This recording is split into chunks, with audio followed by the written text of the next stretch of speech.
Bonjour à tous, bienvenue dans votre magazine d'information 7 jours en Chine.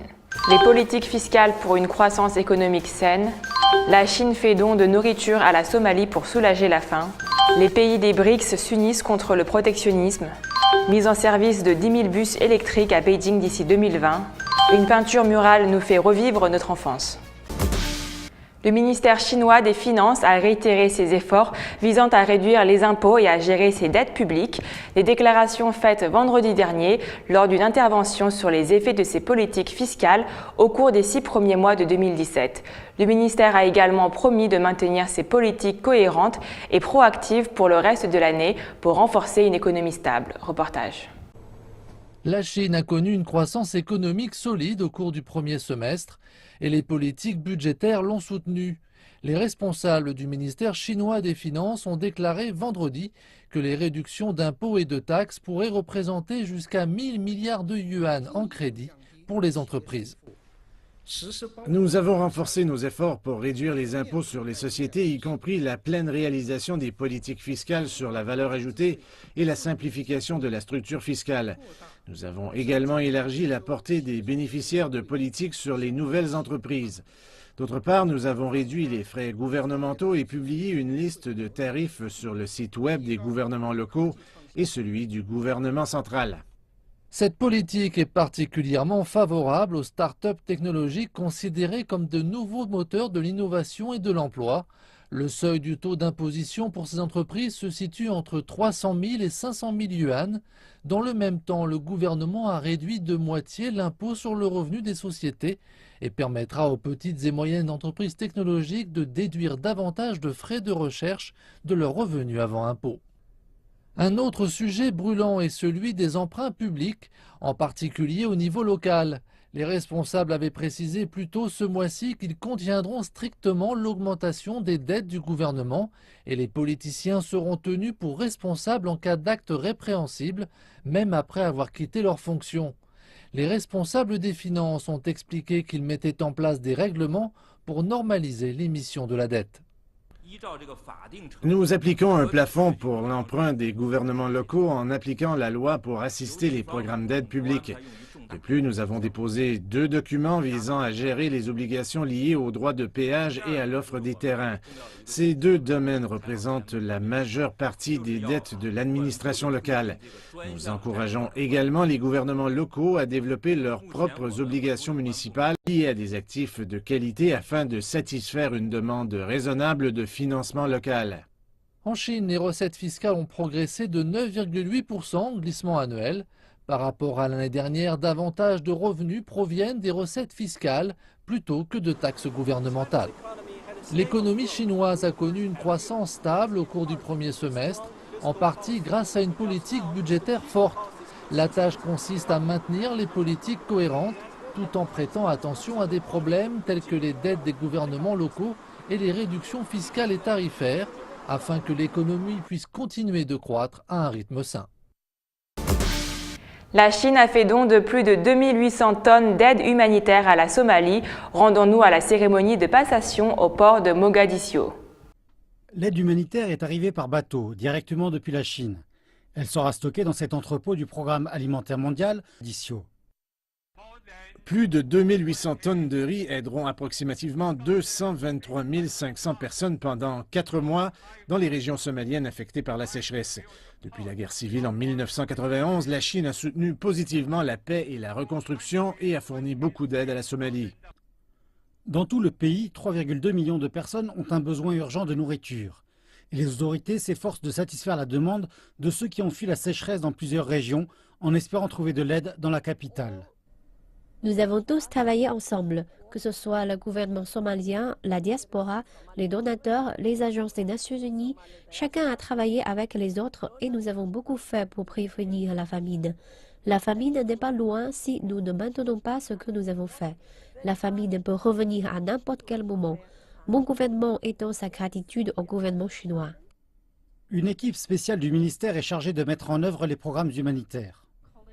Nos collègues travaillent nuit et jour afin que ce riz soit distribué à nos centres de cuisson des plats à Banadir, où ils alimenteront 95 000 personnes par mois pendant 3 mois. Le PAM a aussi été en mesure d'acheter et de distribuer du sorgho aux familles en besoin d'assistance alimentaire et de nourriture thérapeutique spéciale afin de traiter les enfants modérément sous-alimentés. Au cours des 6 derniers mois, la Chine a donné des millions de dollars pour aider la Somalie à ne pas sombrer dans la famine. Cette récente contribution est un indicateur de l'engagement en cours de la Chine envers le pays. Les agences humanitaires ont exhorté le gouvernement d'équiper les communautés d'installation pour prévenir les sécheresses futures et rompre le cycle de la faim et de la pauvreté. Les ministres du commerce des pays des BRICS ont convenu mercredi de travailler ensemble pour lutter contre le protectionnisme et augmenter l'investissement mutuel.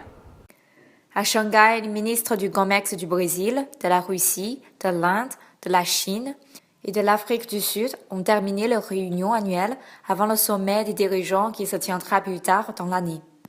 Les ministres ont convenu de lutter fermement contre le protectionnisme avec des mesures annuelles et de sauvegarder le système commercial multilatéral, appelant les autres pays à faire de même. En tant que membres de l'Organisation mondiale du commerce, ils ont encouragé plus de pays à participer au travail de l'organisation, exhortant l'institution à témoigner plus d'engagement auprès des pays moins développés.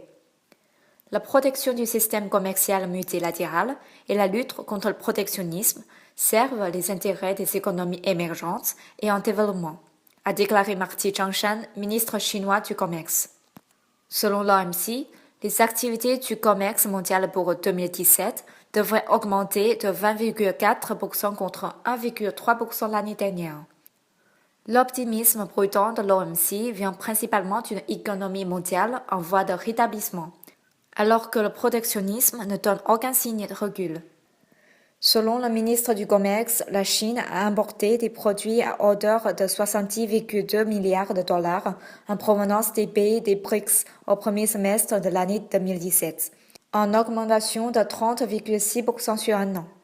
Les pays des BRICS jouaient un rôle important dans l'économie et la gouvernance mondiale, en contribuant presque à un quart de la production économique mondiale et à la moitié de la croissance économique mondiale. Ils ont créé un nouveau paradigme pour la coopération entre les pays émergents et en développement depuis l'établissement du mécanisme en 2006 et il reste beaucoup à faire.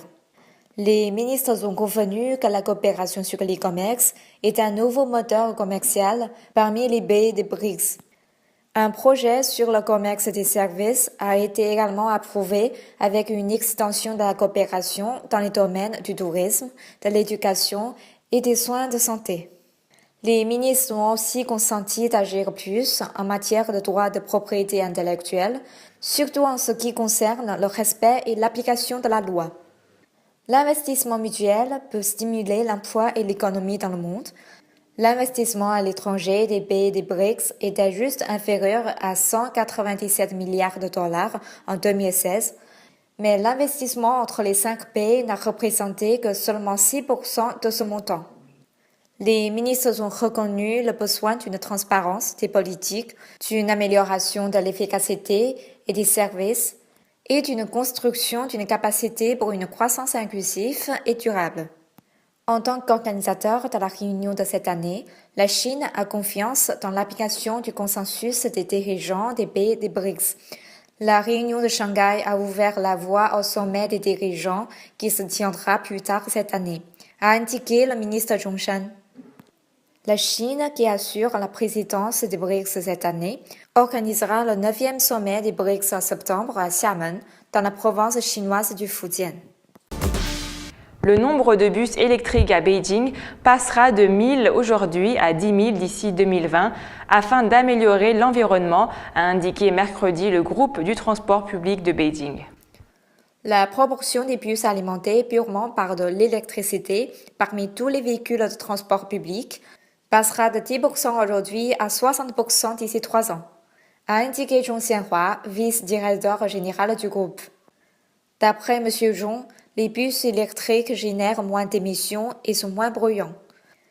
Chaque véhicule peut réduire les émissions de dioxyde de carbone de 45 tonnes chaque année et il n'émet plus de PM2,5.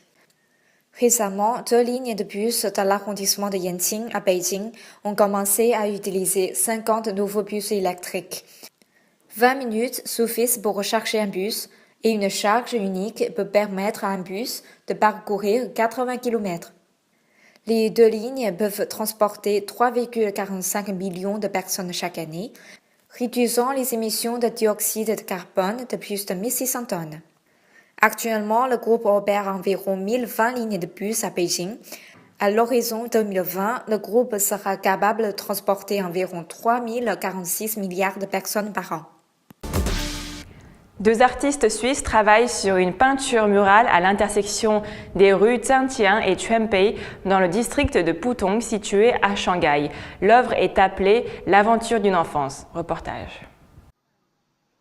Les artistes suisses Bain et Pes sont en train de créer une peinture de 10 mètres de large d'un oiseau assis dans un avion de dessin animé. Nous nous rappelons lorsque nous étions jeunes qu'on essayait toujours de nous imaginer avoir la force d'un animal. C'est pourquoi nous avons pensé à créer une œuvre qui ressemble à un souvenir d'enfant, comme une aventure dans le corps d'un oiseau s'envolant dans le ciel. L'autre élément est de rendre les gens dans la rue plus heureux. Ça devrait être aussi beau et être une belle image que les gens et notamment les enfants diront « Génial, c'est joli, regardez ici. Si nous pouvons atteindre cet objectif, nous serons heureux. » La rue Zhangjiang est située dans la ville Zhangjiang qui abrite le parc de haute technologie de Zhangjiang. Pan Han, officiel de la ville, affirme que le projet de peinture est exactement ce dont ils ont besoin. Nous sommes dans le processus de détruire toutes les structures illégales et de transformer l'ancien quartier dans quelque chose de nouveau. C'est pourquoi nous voulons créer un nouvel environnement pour les résidents en aménageant des jardins, des peintures murales, des rues plus larges et plus de zones publiques. C'est tellement rafraîchissant de voir des artistes étrangers peindre et chaque jour c'est différent, je pense que ça changera l'environnement de ce quartier. Les résidents regardent ces changements comme quelque chose que le quartier peut en être fier. C'est tellement joli, surtout avec ce nouveau milieu environnant. Je me sens plus joyeuse. Normalement, les gens ne veulent pas sortir quand il fait si l'artiste continue de travailler. Ce n'est pas un boulot facile, mais je suis vraiment touchée par ça. L'œuvre sera achevée cette semaine mais seulement présentée dans au moins 3 ans. Elle fait partie d'un projet appelé Color Way of Love, Couleur, l'art du chemin de l'amour, destiné à rénover et améliorer l'environnement éducatif dans les zones défavorisées depuis 2009. C'est la fin de votre magazine d'information 7 jours en Chine. Merci de votre fidélité.